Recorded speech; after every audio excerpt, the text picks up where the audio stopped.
YouTube channel के सभी श्रोताजन को राधे राधे। शास्त्र प्रमाणित तथ्यों को जानने के लिए हमारे यूट्यूब चैनल को यदि आपने सब्सक्राइब नहीं किया तो प्लीज़ सब्सक्राइब करें, ताकि समय समय पर आपको जानकारी प्राप्त होती रहे। बृहस्पतिवार व्रत कथा। बोलिए श्री बृहस्पति भगवान की जय, लक्ष्मी नारायण भगवान की जय। कथा। किसी गांव में एक साहूकार रहता था, जिसके घर में अन्न, वस्त्र और धन किसी भी प्रकार की कमी नहीं थी, परंतु उसकी स्त्री बहुत ही कृपण थी। किसी भिक्षार्थी को कुछ भी नहीं देती, सारे दिन घर के कार्य में लगी रहती।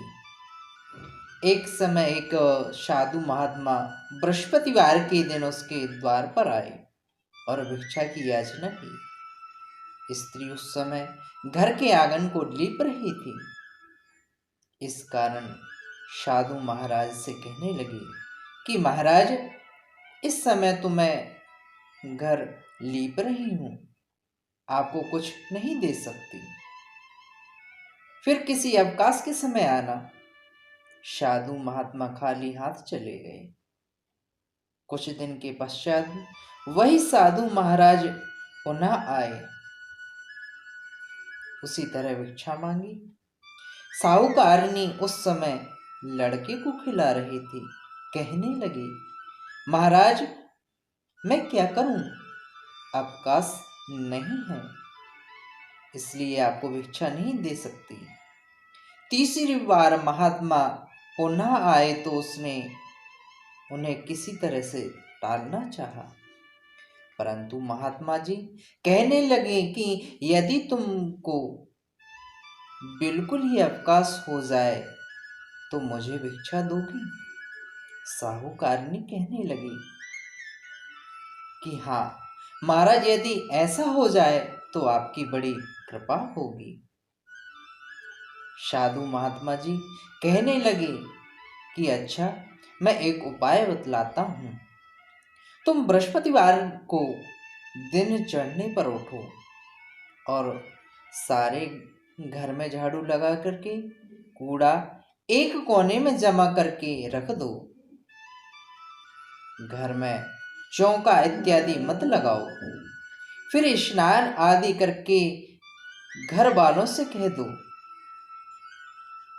उस दिन सब हजामत अवश्य बनवाएं। रसोई बनाकर के चूल्हे के पीछे रखा करो, सामने कभी नहीं रखना। सायंकाल को अंधेरा होने के बाद दीपक जलाना। बृहस्पतिवार को पीले वस्त्र मत धारण करो, ना पीले रंग की चीजों का भोजन करो। यदि ऐसा करोगे तो तुम घर का कोई भी काम नहीं करना पड़ेगा। साहूकारनी ने ऐसा ही किया। बृहस्पतिवार को दिन चढ़े उठी, झाड़ू लगा करके कूड़े को एक घर में जमा कर दिया। पुरुषों ने हजामत बनवाई, भोजन बनाकर के चूल्हे के पीछे रखा। वह सब बृहस्पतिवारों को ऐसा ही करती रही। अब कुछ समय के पश्चात उसके घर में खाने के लिए दाना ना रहा। थोड़े दिनों में महात्मा फिर पुनः आए और भिक्षा मांगी, परंतु सेठानी ने कहा, महाराज, मेरे घर में खाने को अन्न नहीं है, आपको क्या दे सकती हूँ। तब महात्मा ने कहा कि जब तुम्हारे घर में सब कुछ था तब भी तुमने कुछ नहीं दिया, अब पूरा पूरा अवकाश है तब भी कुछ नहीं दे रही। तुम क्या चाहती हो वह कहो। तब सेठानी ने हाथ जोड़ करके प्रार्थना की कि हे महाराज, अब कोई ऐसा उपाय बताओ कि मेरे पास पहले जैसा धन धान्य हो जाए। अब मैं प्रतिज्ञा करती हूँ कि अवश्य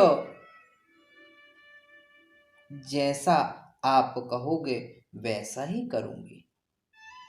तब महात्मा जी ने कहा, बृहस्पतिवार को प्रातः काल उठ करके स्नान आदि से निवृत्त हो घर को गाय के गोबर से लीपो तथा घर के पुरुषों हजामत न बनवाएं।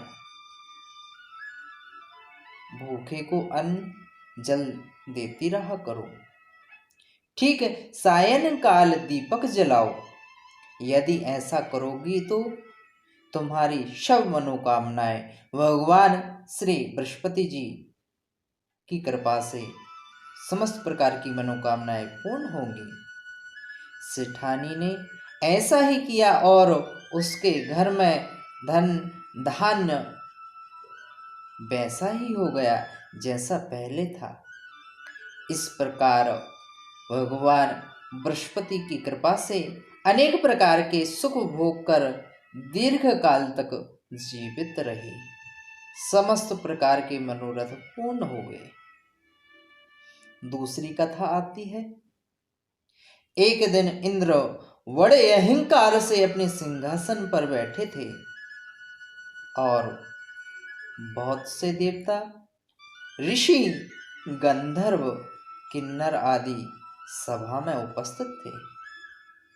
जिस समय बृहस्पति जी वहां पर आए तो सब के सब उनके सम्मान के लिए खड़े हो गए, परंतु इंद्र गर्व के मारे खड़ा न हुआ। यद्यपि वह सदैव उनका आदर किया करता था।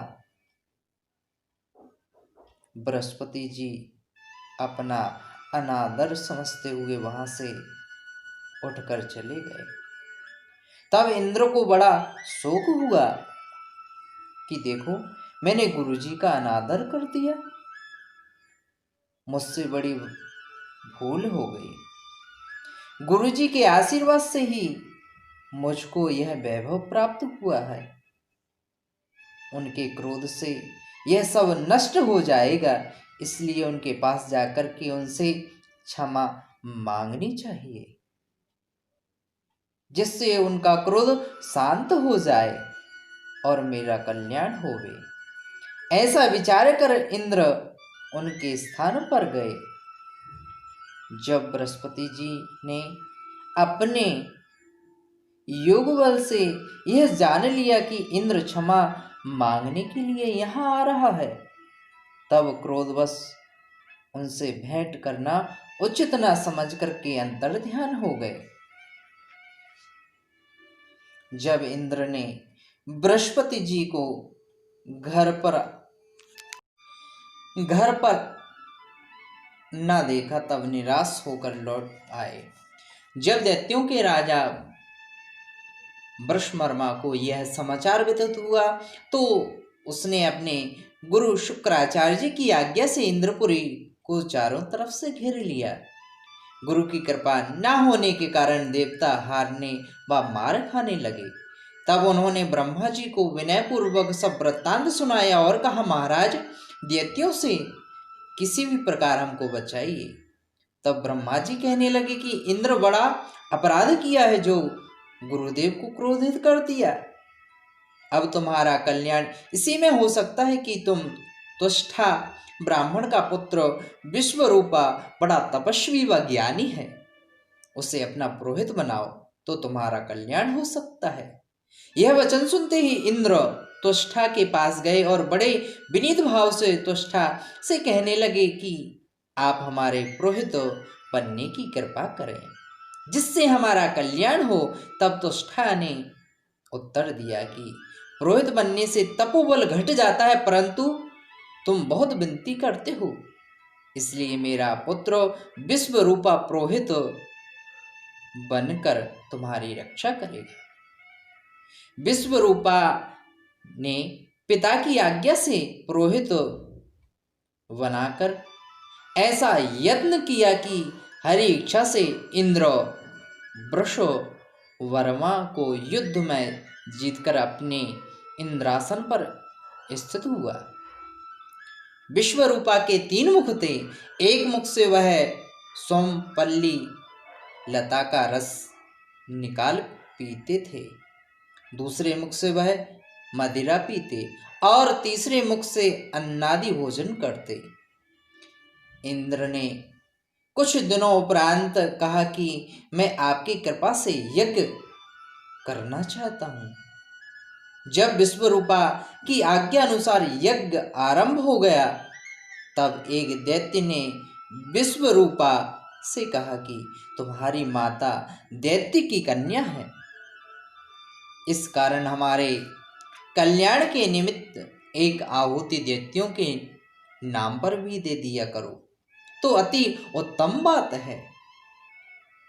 विश्वरूपा उस दैत्य का कहा मान करके आहुति देते समय दैत्य नाम भी धीरे से लेने लगा। इसी कारण यज्ञ करने से देवताओं का तेज नहीं बढ़ा। इंद्र ने यह वृत्तांत जानते ही क्रोधित होकर के विश्वरूपा के 3 सर काट डाले। मद्यपान करने से भमरा, सोमपल्ली पीने से कबूतर और अन्न खाने के मुख से तीतर बन गया। विश्वरूपा के मरते ही इंद्र का स्वरूप ब्रह्महत्या के प्रभाव से बदल गया। देवताओं के 1 वर्ष तक पश्चाताप करने पर भी ब्रह्महत्या का वह पाप न छूटा, तो सब देवताओं के प्रार्थना करने पर ब्रह्मा जी बृहस्पति जी के सहित वहां आए। उस ब्रह्महत्या के 4 भाग किए, उसमें से 1 भाग पृथ्वी को दिया। इसी कारण कहीं कहीं धरती ऊंची नीची और बीज बोने लायक भी नहीं होती। साथ ही ब्रह्मा जी ने यह वरदान दिया, जहां पृथ्वी में गड्ढे होंगे, कुछ समय पाकर वह स्वयं भर जाएंगे। दूसरा वृक्षों को दिया, जिससे उनमें से गोंद बनकर के बहता है। इस प्रकार गूगल के अतिरिक्त सब गोंद अशुद्ध समझे जाते हैं। वृक्षों को यह वरदान दिया कि ऊपर से सूख जाने पर जड़ फिर फूट जाती है। तीसरा भाग स्त्रियों को दिया। इसी कारण स्त्रियां हर महीने राजस्वला होकर पहले दिन चंडालिनी, दूसरे दिन ब्रह्मघातिनी, तीसरे दिन धोबन के समान रहकर चौथे दिन शुद्ध होती हैं और संतान प्राप्ति का उनको वरदान दिया। चौथा भाग जल को दिया, जिससे फैन और शिवाल आदि जल के ऊपर आ जाते हैं। जल को यह वरदान मिला कि जिस चीज में डाला जाएगा वह बोझ में बढ़ जाएगा। इस प्रकार इंद्र को ब्रह्महत्या के पास से मुक्त किया। जो मनुष्य इस कथा को पढ़ता है, श्रवण करता है, उसके सब पाप बृहस्पति जी महाराज की कृपा से नष्ट हो जाते हैं। समस्त प्रकार के पाप दूर हो जाते हैं, कष्ट, दुख, दारिद्र्य दूर हो जाते हैं। भगवान श्री लक्ष्मी नारायण बृहस्पति भगवान की कृपा प्राप्त करता है। बोलिए श्री बृहस्पति भगवान की जय, लक्ष्मी नारायण भगवान की जय।